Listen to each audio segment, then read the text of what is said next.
என்ன மக்கா, எல்லாரும் நல்லா இருக்கீங்களா? பாட்டியோட சிக்கன் மசாலா பிடிச்சிருந்துச்சா? அதே மாதிரி இன்னைக்கு பாட்டி ஒரு சிம்பிளான ரெசிபி சொல்லி தரப்போறேன். நம்ம ஊர் ரொம்ப பேரு விரும்பி சாப்பிடுற மரிச்சினி கிழங்கு ஸ்டைல எப்படி ருசியா வைக்கணும்னு இப்ப காட்டுறேன். இந்த கிழங்குக்கு ஒவ்வொரு ஊர்ல ஒவ்வொரு பெயர் இருக்கும் மக்கா.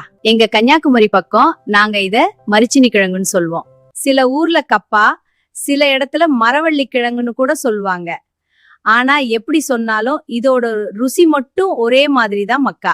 சரி மக்கா, இப்போ நம்ம இந்த மரிச்சினி கிழங்க எப்படி பாட்டி ஸ்டைல ருசியா வைக்கணும்னு ஸ்டெப் பை ஸ்டெப் காட்டுறேன்.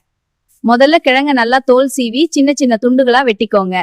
சரி மக்கா, இப்போ நம்ம இந்த மரிச்சினி கிழங்க எப்படி பாட்டி ஸ்டைல ருசியா வைக்கணும்னு ஸ்டெப் பை ஸ்டெப் காட்டுறேன். முதல்ல கிழங்க நல்லா தோல் சீவி சின்ன சின்ன துண்டுகளா வெட்டிக்கோங்க. சரி மக்களே, இப்போ நம்ம மரச்சனி கிழங்கு நல்லா வெந்து ரெடியா இருக்கே. எங்க ஊர்ல இத மசிக்கிறதுன்னு சொல்லுவாங்க. அதாவது கிழங்கைய நல்லா மசிச்சு சின்ன சின்ன பொருளை சேர்த்து ஒரு ருசியான சைடு டிஷ் மாதிரி செய்வாங்க. அந்த பாட்டி காலத்து சுவையோட எப்படி மசிக்கிறதுன்னு இப்ப நான் காட்டுறேன் பாருங்க.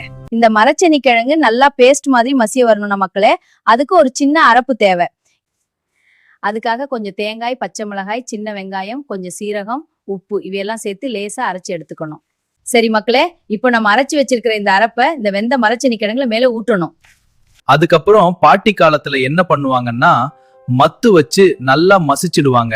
அப்போதான் கிழங்கு இந்த அரப்போட சேர்ந்து நல்லா பேஸ்ட் மாதிரி ஆகும். இப்ப பாருங்க மக்களே, இந்த மரச்சனி மசிச்சு ரெடியா ஆயிடுச்சு. இது அப்படியே சாப்பிட்டாலும் ரொம்ப ருசிதான். ஆனா இதுக்கு கூட மீன் குழம்பு அல்லது சிக்கன் குழம்பு இருந்தா சாப்பிட சாப்பிட கை நிக்கவே மாட்டேங்குது மக்களே. எங்க ஊர்ல பாட்டி காலத்துல செய்த மாதிரி மரச்சனி மசிச்சு எப்படி செய்யறதுன்னு பாத்தீங்க. இந்த மாதிரி இன்னும் பழைய காலத்து நல்ல நல்ல சமையல் டிப்ஸ் தெரிஞ்சுக்கணும்னா இந்த சேனலை சப்ஸ்கிரைப் பண்ணிட்டு வீடியோவுக்கு ஒரு லைக் போட்டுட்டு உங்க நண்பர்களுக்கும் ஷேர் பண்ணுங்க மக்களே.